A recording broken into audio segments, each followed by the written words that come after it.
time start now. Yan, magandang tanghali sa ating mga kapatid. Pinindigan natin ang dogma ng simbahan na si Santa Maria ay ina ng Diyos, open and close parenthesis na si Cristo. Baka mamaya kung saan na naman pumunta ito Baka mamaya pumunta sa Santissima Trinidad, pumunta sa Espiritu Santo, pumunta sa kung ano-ano, pumunta sa mga Diyos-Diyosan. Stick lang tayo sa tema para sa kaisan, gaya ng sabi ni Apostol Pablo sa 14:40 ng unang Korinto, na ganito ang ating mababasa. Datapwat gawin ninyo may karapatan at may kaisan. At isa dun sa kaisan, ayon mismo sa hula at ayon mismo sa Biblia, si Kristo ay nagkatawang tao. Himay-himayin natin ito parang isda.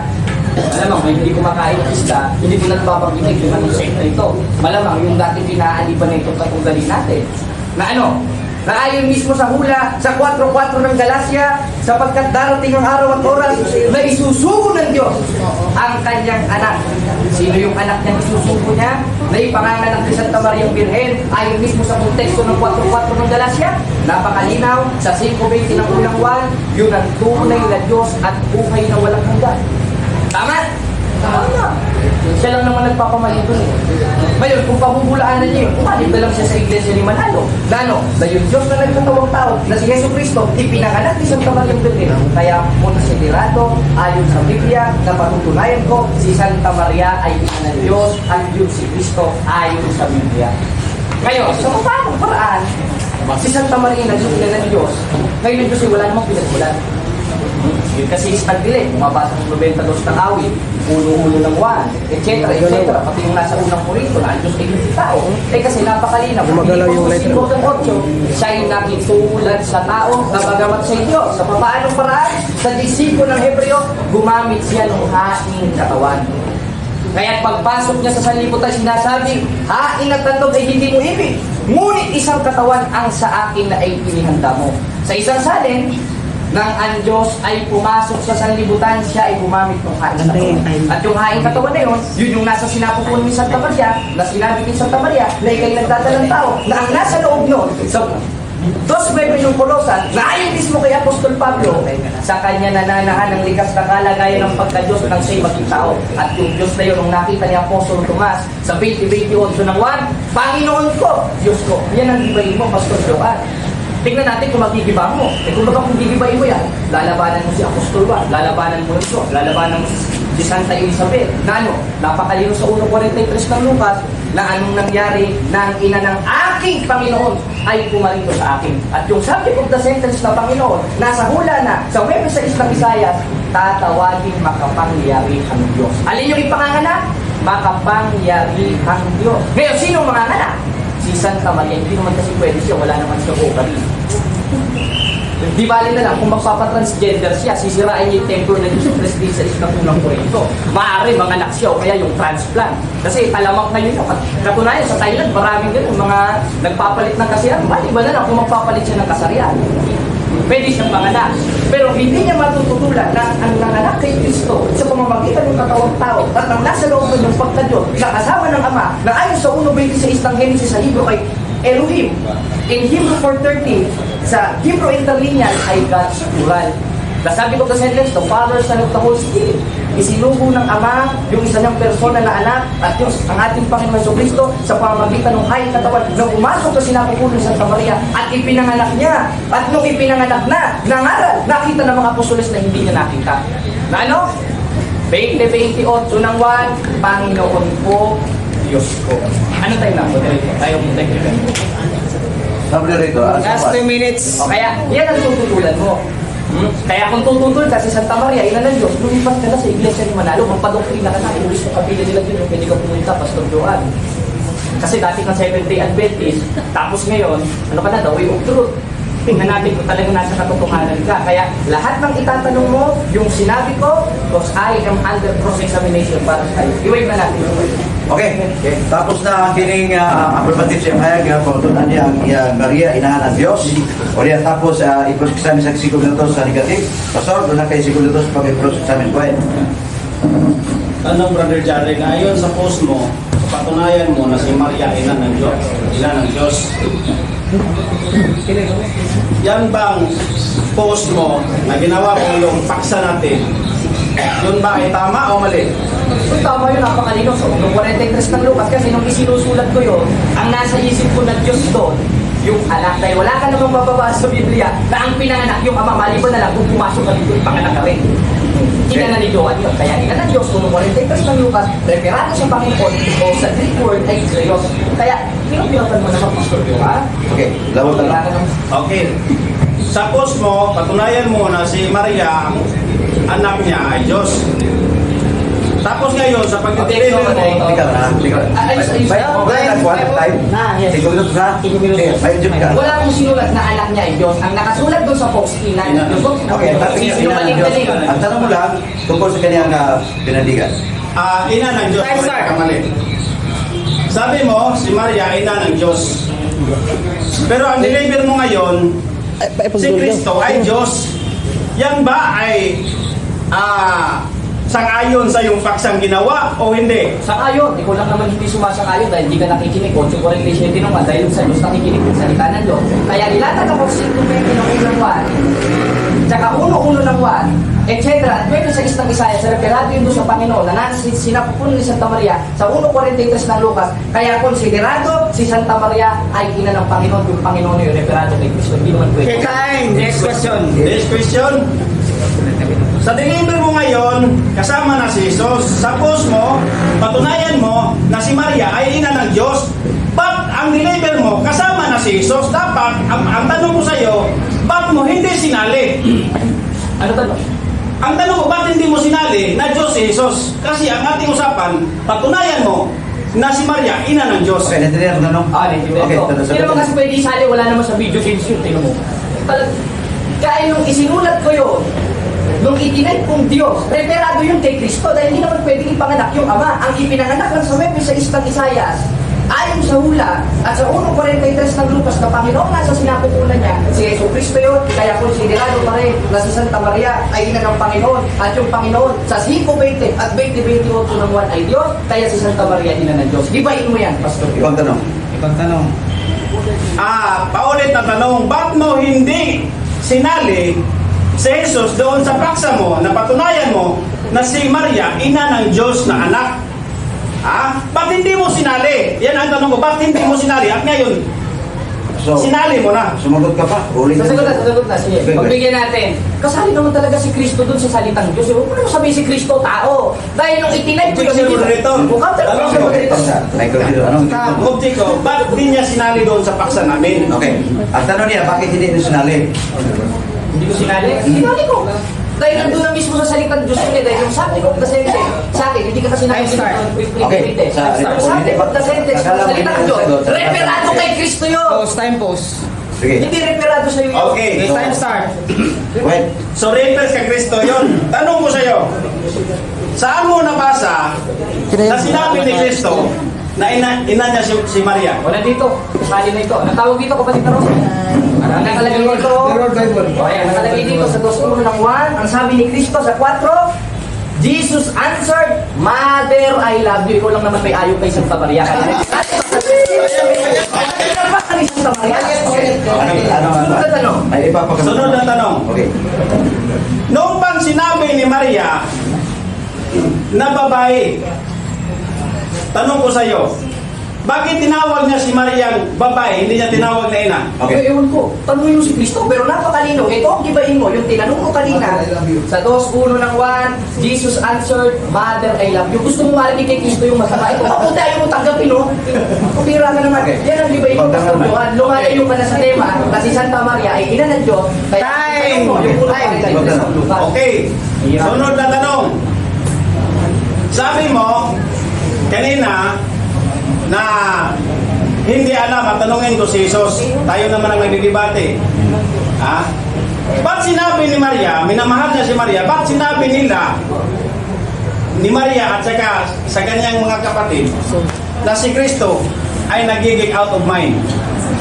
Ako, hindi naman yun ang tema natin kung si Kristo nasa out of mind eh. Ang tema natin, si Kristo ang ina niya si Santa Maria na tinawag siya Time stop. Okay, sa lupa tema si ninyo, Santa Maria, ina ng Diyos. ang tema ninyo ay si Maria, ina ng Diyos. Yun ang pinag-usapan ninyo. Okay, mayroon pang tanong? Ang tanong ko sa iyo, bakit ina si Kristo, ay ina si Maria ng Diyos? Ang tanong ko, bakit sinabi ni Maria or ang kanyang mga anak ay si Kristo out of mind? Okay, ano ba problema yun? Kasama yun kasi si Maria yun eh. Objection mo dito. Hindi nasa tema ang tinanong mo. Hindi naman natin yung tema kung si Kristo outside nito eh. Tanungin mo kung bakit si Maria maging ina ni Kristo. Yan ang topic niyo. Kung bakit si Maria ina ng Diyos. Okay, go ahead. Last one question. Okay, last one question. Ayon sa nakasulat sa Biblia, ang Diyos ay walang pasimula. Sa mga paksa na hindi mo naman ginamit kanina at ngayon ginamit mo na, ang tanong ko sa iyo, ang Diyos ba ay may pasimula o wala? Wala. Kung hira ka ng preparado sa Ama yun. At kasama rin si Kristo doon. At nagkaroon ng pasimula nung isinugo ng Ama si Kristo sa 4:4 ng Galacia sa pamamagitan ng katawang tao na ipinagdihin ni Santa Maria kasama doon yung pagkadiyos sa 2:9 ng Colosas at nung pinanganak yun, tinawag si Kristo na Panginoon at Diyos. Kaya si Santa Maria, konsiderado na ina ng Diyos. Time! Namin sa negative at sa affirmative. Ato na Tagalog sa minutos po ang negative. Kamu pahayag na si Maria dili ina sa Diyos. Well, Time start now. Okay. Ito ang patunay ko mga kapatid. Kasi doon sa paksa namin, ang sinulat niya lang para magbinudol niya ako eh. Objection. Doon sa paksa. teka muna. Time pause. Time pause. Yan ngayong patakaran. Yung focus lang kayo huwag ka na kumita sa ribata lang. Moderator, pagalitan nyo, pinaparatangan ako ng bubutol. Hindi naman ako taga-tiyago. Ayon sa paksa namin, Time start. sa paksa namin, papatunayan niya na si Maria, ina ng Diyos, ina ng Diyos, hindi niya nilagay na si Maria, ina ng Diyos na anak na si Jesus. Kumbaga, nililang niya ko eh. Doon sa paksa, dapat patunayan. Tika muna. Ang ibig sabihin sa tema, focus ka lang sa papahayag kasi Maria hindi totoo. Pinaratangan ako, manlilig Yun lang ang, ako. yun ang dapat mong ibigay sa ating makikinig ngayon na si Maria hindi totoong ina ng Diyos. Go ahead. Okay, time start. Yan naman nalagay yung Sir Moderator eh. Huwag tayo gumamit Time ng pause. komentary. Kasi po, sa ribata lang gawin mo. Okay, go ahead. Time start. Ayon kasi sa nakalagay sa kanyang post, doon ako sa post, papatunayan niya. Kaya nga ako nag-rebut doon eh, kasi yung patunay niya, Tika muna. Rolling. Hindi pa tayo pumasok sa ribatan. Okay, ang gawin mo kayo, ipapanindigan mo si Maria, hindi totoo ina ng Diyos. Yan. okay, ito na lang mga kapatid, ibahin ko na lang yung next. Sabi ni Kristo doon sa Mark 19 to 31 to 32. Ang aking ina at ang aking mga kapatid ay yung sumusunod sa aking mga utos. Yan po ay napakaklaro mga kapatid. Yung kanyang ina ay sumusunod sa kanyang utos. Ba't sasabihin niya ni Jesus kung si Maria at sa kayong kanyang mga kapatid ay sumusunod sa utos? Hindi niya sasabihin yun kung si Maria at yung mga kapatid Pera ay ba niya ang sumusunod sa exception utos? sa atong live? Kaya nga sinabi ni Kristo, Nagkipat mo ng ang aking ama, ang exception. aking ina ay yung Comment lang ninyo sumusunod kung sa pera aking ba o utos. Ang tanong dyan, ba't niya sinasabing Sa Ismononon. ang kanyang ina ay yung sumusunod sa utos? Ibig sabihin lang mga kapatid, yung si Maria hindi tinanggap ni Jesus na isang ina dahil hindi sumusunod sa salita ng Panginoon. Itong sabi, here are my mothers and my brothers. Whoever does God's will is my brother and sisters and mother. Napakaliwanag mga kapatid, ba't na sasabihin? Ba't na sasabihin na ang aking ina ay yung sumusunod sa God's will? Kung sumusunod si Maria, Salamat. ito pa mga kapatid. Anak ni Maria si Jesus. Ayon sa kanyang patunay. Pero ang nakasulat mga kapatid, nung sinabi ni Jesus, hindi nyo ba alam na ako ay dito makatira sa bahay ng aking ama? And dito mga kapatid, pumasok, naguluhan si Maria. Ba't siya naguguluhan? Kung siya'y naniwala na si Kristo ay Diyos, ba't siya naguguluhan? At yan mga kapatid ay dalang-dala pa rin sa kanyang loob. Last 3 Hindi minutes. maintindihan mga kapatid. Kaya nga mga kapatid, ay tinuturing ni Jesus, na ang kanyang iyang tunay na ina ay yung sumusunod sa utos. Iba kasi, si Maria kasi hindi sumusunod kung babasahin natin mga kapatid dito sa Mark 6. Ito mga kapatid, sa Mark 6. Hindi, ito nakalagay. Only his hometown among the relatives and his own house is prophet without honor. Napakaliwanag mga kapatid. Pati yung kanyang, even his own family. Own family hindi siya inonor. Ba't ganun? Sila naman naniwala. Kung sila naniwala kay Kristo, ba't sila hindi naniwala? Ba't sinasabi nila? Even by his own family or even his own household did not believe in him. Do not believe in me. Kasama niyo na. Paano natin yan i-harmonize? Pati si Maria at sa kanilang mga pamilya hindi naniwala. Pati relative hindi naniwala kay Kristo. Ang sinasabi lang ni Kristo, ang sumusunod sa kautusan o sa aking mga salita, yan ay ang aking ina. Bakit nagiging ina si Kristo? Biologically, maging ina. Pero sa spiritual, hindi. Objection. Okay. The time goes. Ginawa niya namang ina si Kristo, wala naman sa tema natin yun eh. Ang tema natin, si Santa Maria, ina ni Kristo, ina ng Diyos. Hindi si Kristo, Sorry. ina ni Maria. Ginagawa mo transgender si Kristo, matakot ka kapatid. Minsan din kasi, hindi natin, Nahirapan sa Tagalog eh. Hirapan sa kalisod. may mga hindi tayo maalam na mga magsalita. So, sorry na lang. Good. Pero ito, nakalagay kasi, kung naniwala yung mga kapatid, ito pa, sa Otso, sa Mark. Ito, yung nakalagay. Kung 1 minute to go. 1 minute to go. Kung naniwala pa sila, ba't sinabi ng kanyang ina na si Kristo ay he is out of mind? Ito po ay nakalagay talaga, nababasa Ito, babasahin natin.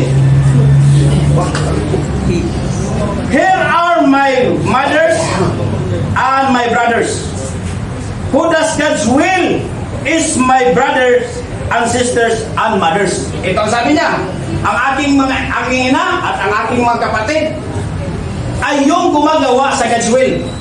Pero anong sabi nila Maria? He is out of mind.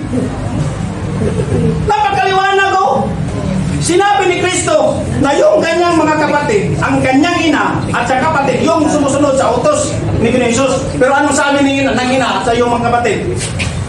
Nawawala sa katinuan yan. Bakit?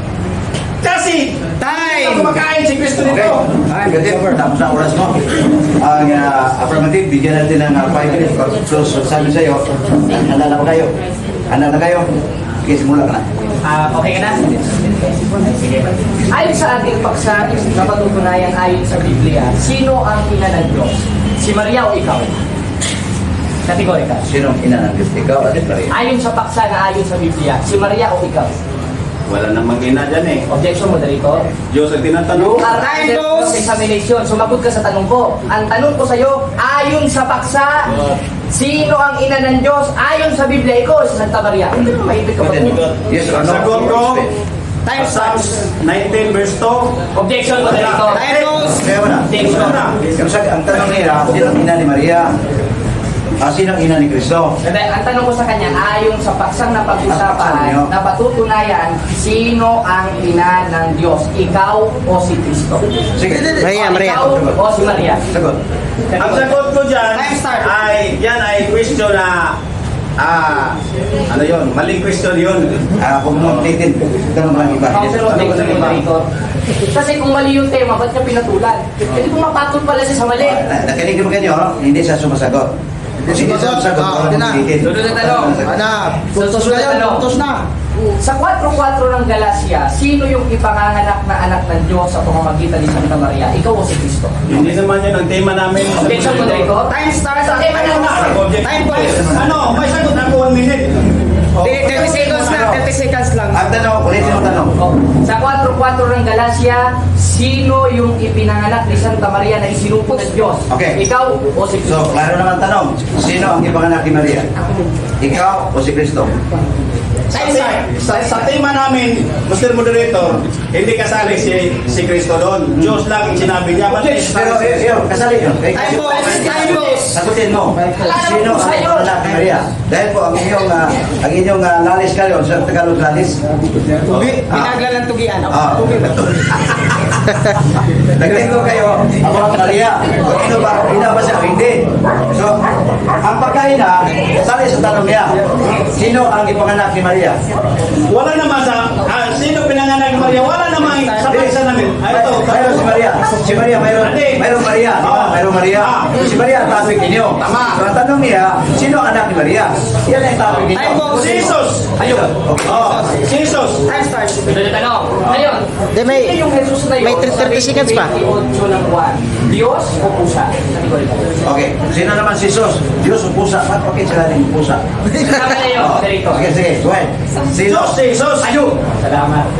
Tama. Diyos si Jesus. Pero ito. Pildi na. Diyos si Jesus. Pero hindi ko sinali niya sa kanyang paksa. Guys, ang tawag na pa, guys. papatunayan na lang, si Maria ay ina ng Diyos. Wala. Hindi niya sinali na ang ina ng Diyos na si Jesus. Hindi niya sinali yun. Binodol niya yung mga Okay, tao. tama. Ibang tanong. Ito yung tanong. Ngayon, kung Diyos si Jesus at yun ay ipinanganak ni Santa Maria ay sa 4.4 ng Galacia, ano tawag ko kay Santa Maria kayo ng pinanganak niya Diyos? Okay. Ina ng Diyos o ina mo? Okay, si Maria, kung sa may tawag ni Maria, kay si Jesus, anak mo niya, na Diyos man si Jesus, kung sa may tawag ni mo ni Maria. Well, Ina ng Diyos na anak. Ayun! Panalo na tayo, panalo na. Ina, si Maria, ina ng Diyos. Ina ng Diyos. Pero hindi niya sinali sa paksa. Hindi niya sinali sa paksa na si Jesus. May Diyos may Diyos Ama, may Diyos Anak, may Diyos Espiritu. Pero hindi niya kasali sa paksa. Mangbuhay ito. Sunod na tanong. Anong kahulugan na itong nakanomina sakra sa original scripture? Mr. Moderator, wala kaming sinabi. Hindi kasali yan. Hindi kasali yan. Hindi na maintindihan kasi bro. Break. Hindi na kasali yan. Ibang tanong. Ibang tanong. Time start. Sa 1.43 ng Lucas na hawak mo sa unang translation, ano ang kahulugan ng mater o kreo at sino yung kreo? Ikaw o si Kristo? Ang tema natin, papatunayan mo. Counter objection mo din. Oo. Okay, we should answer. Time. Guys, daog na ta. Position mo sa iyo. You're under cross. Sumagot ka sa tanong. Napapagkalataan ka ng naiibig. Para maintindihan niya, gamitin mo lang sa salita Tagalog kasi huwag na magamit yan. Kasi Hindi, po, Moderator. kailangan ito, hindi tayo mag-aisa Sige, dito sige, kasi sige. ibang lingwahe yan. Ah. Pero Tagalog mo gamitin mo sa tanong para maklaro niya. Okay, go ahead. Sa 1.43 ng Lucas, sino yung Panginoon at sino ang ina nun? Si Kristo na Diyos at ang ina niya si Santa Maria kaya ina ng Diyos o ina mo? Sagot! Si Maria nga ang ina, pero hindi mo sinabi sa paksa natin na si Kristo. Okay. Yan, napagkasimbihan. May 1 minute. Okay, fine. Oh, yun sa aming paksa, ang patunayan niya na si Maria, ina ng Diyos. Hindi niya sinali sa paksa namin na ina ng Diyos na si Jesus. Okay na, ngayon. Kasi nga, sinali mo. Kung sa salitang paksa na Diyos, kasama ba si Kristo yun na Diyos o si Kristo ay pusa? Iwan ko sa'yo. Objection mo dito. Time pause. Pero, piloso po Hindi siya. pala ito eh. Hindi siya sumasagot sa tanong mo. Continue na. Time start. Time start. Ulit ang tanong. Ayon sa paksa natin na si Santa Maria, ina ng Diyos, sino yung Diyos na yun na subject of the sentence ayon sa 1.43 ng Lucas? Ikaw o si Kristo? Ito, sagot. Sagot. Dapat sinali mo. Objection mo dito. Time pause. Time pause. Graduate ka na. Continue. Kinig ka na pare. Hindi pa ako tapos mag-ano mo dito. Premise pa ako. Okay, time start. Ang tanong ko sa'yo, sa paksa natin, premise ito moderator ha, Okay. si Santa Maria o patutunayan ko si Santa Maria ay ina ng Diyos. Sino yung Diyos na yun? Si Kristo ba sa 1.43 ng Lucas kaya si Santa Maria ina ng Diyos o ikaw? Ito ang sagot. Hindi ako. Si Kristo yun. Halika muna. Pero ito ang sagot ko. Ha? Itong sagot ko. Dapat sinali mo sa paksa. Ha? Dapat sinali mo sa paksa para ako ay talunin mo. Hindi mo sinali sa paksa, mamubudol ka eh. Alam ko yun eh. Huwag ka mahusga. Ang karapatan mo, sagot lang at huwag mo isaling pamusga. Sa ribata lang. Last question. Ngayong hindi kasali si Kristo sa paksa, ngayon, kung si Santa Maria ay ina ng Diyos, kasama ba si Kristo dun sa pagka-Diyos o ikaw ang kasama doon? Hindi ako kasama si Kristo yun. 30 seconds. Oh, hindi mo kasi linagay mo sa kuti mo. Bakit mo sana linagay mo sana doon sa paksa natin. Kasi nilagay mo sa kuti mo. Kumbaga, binigyan mo ng ikog. Okay, yata sa ribatal. 3 second lang. 30 seconds. 1 minute second lang. 30 seconds, 30. Ribatal mo na. 5 minutes, 5 Magkano na sa ribatal? Okay. Sa pagkakaroon sa Cebu, basta doon ay debate, ang unang mag-ribatal ang negative. Kaya may negative, ikay unang ribat. Kapil lang kay ubos, kasuko, ibayay na diya, kaya may reklamo. Okay, 5 minutes, go ahead. Okay. Tinanggap ko ang kanyang hamon. Kasi alam ko kulang eh. Alam ko ang kanyang inspiration, isasali niya si Jesus. Alam ko yun. Kaya tinanggap ko. Pero susunod, brother, isama mo si Jesus doon sa paksa. Huwag mong bigyan ng ikog sa kukuti mo. Kasi yung, kung ano yung nakasulat, ano yung ating pinag-usapan, yan sana ang ating pag-usapan. Ang problema sa'yo, yung sa isipan mo, isinali mo na si Jesus, hindi mo sinali sa paksa. Dapat sinali mo para matalo mo ako. Yan ang problema sa'yo eh. Kung baga, budol-budol ba? Pero alam ko yun. Wala. Relax. Bawas na, bawas. Sunod, ikaw naman tumira. Di ba? Tinanggap ko yun. Kasi alam ko yun. Nga apunong turo yun kang Kristo. Pero sana, sinabi niya, papatunayan ko doon sa paksa namin, sinulat niya sana, papatunayan ko na si Maria, ina ng Diyos na anak na si Jesus. Yan, talo ako niyan. Pero anong kanya?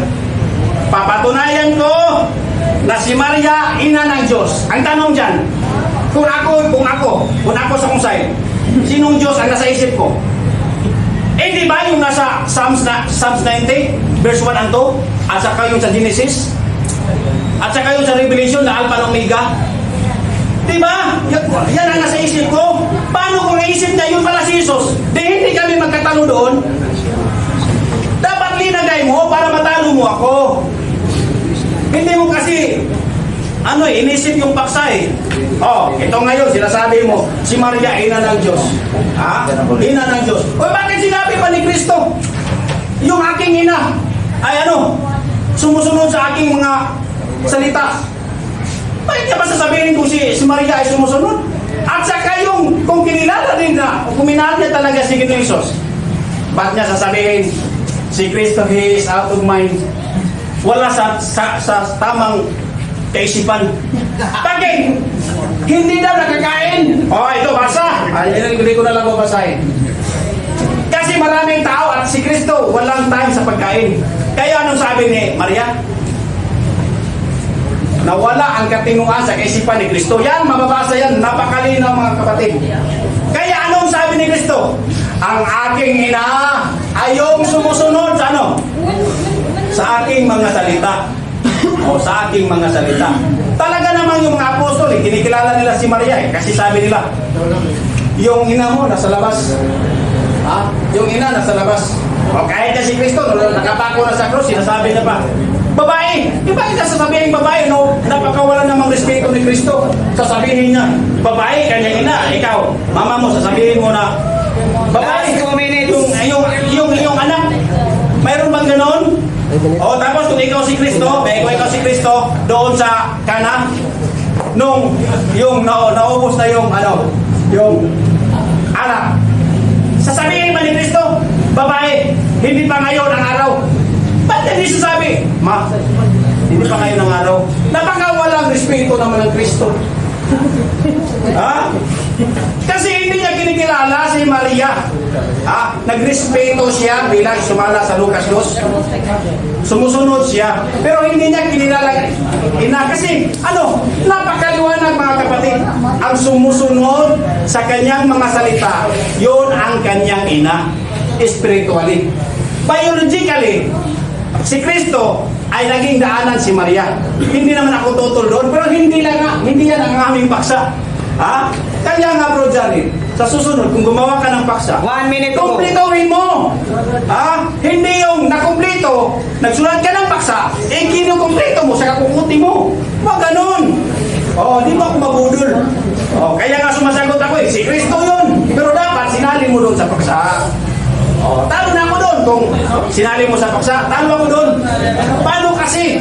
Hindi mo sinali. Ang iyong Diyos na yung Diyos na yung sinulat mo sa paksa.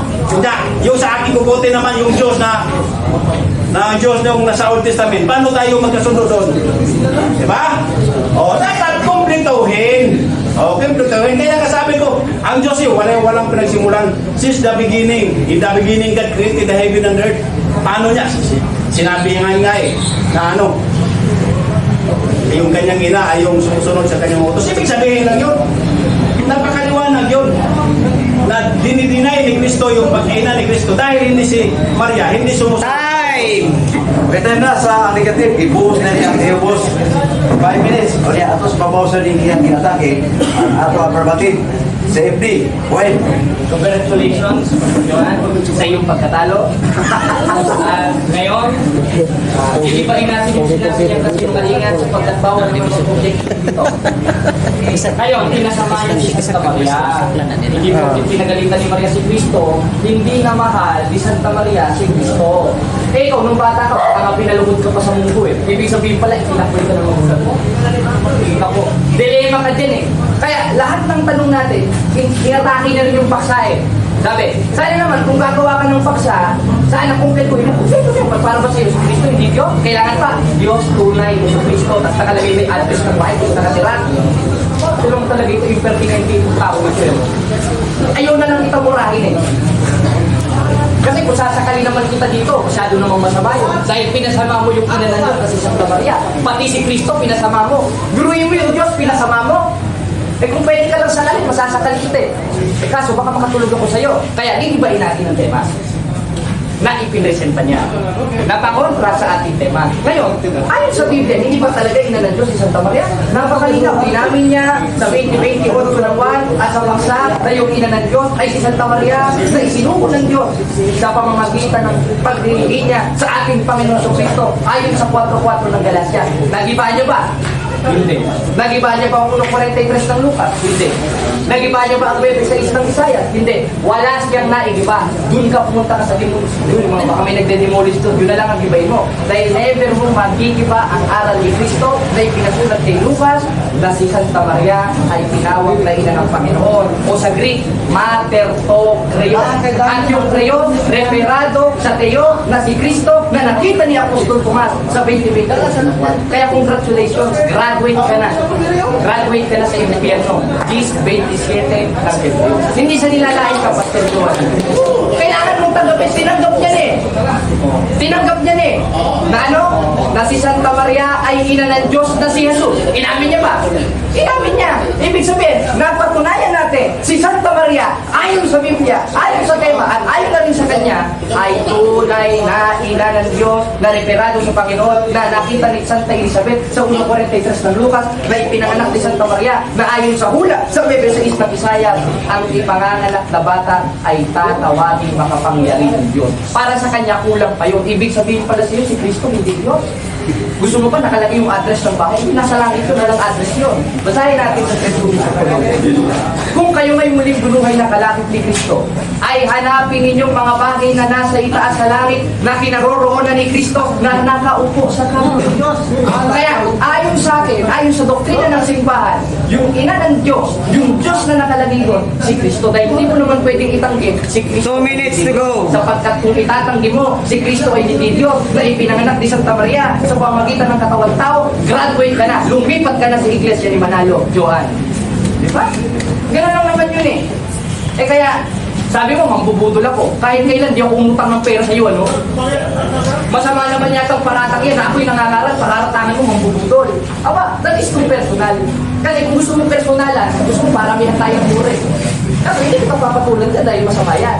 Pero huwag mo namang sabihin na ako'y nambubudol dahil never ako naumutang ng pera sa iyo, sa pamilya mo, etc. at kahit sa kaninong kilala mo. Dahil hindi ako mambubudol, alam ko masama yun. Ikaw naman pala, alam mo naman pala mambubudol ako para sa'yo. Ba't ko kumato sa mambubudol?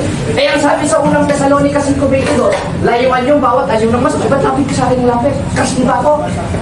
Johan, gusto mo ba ako? Masama naman eh kaya sa 6:9 ng unang Korinto. Pakikiyapin sa kapwa lalaki at gawain ng mga liko. Kaya napatunayan natin, ayon sa Biblia, na yung Diyos o anak ng Diyos na si Kristo na isinugo sa pamamagitan ng haing katawan sa disiplo ng Hebreo, sa pamamagitan ni Santa Maria Virgen, ay ina niya si Santa Maria, at ang pinanganak ni Santa Maria si Kristo yung Diyos. Kaya si Santa Maria, konsiderado ina ng Diyos, na referado sa 1:43 ng Lucas ng Panginoon. Palakpakan natin ang Panginoon. 30 seconds. Kaya salamat ha, Johan ha, dumayo ka talaga. Wala naman tayo ng oras personal. Kaya iwan na natin ang Negative, affirmative, piso na Okay. Salamat kung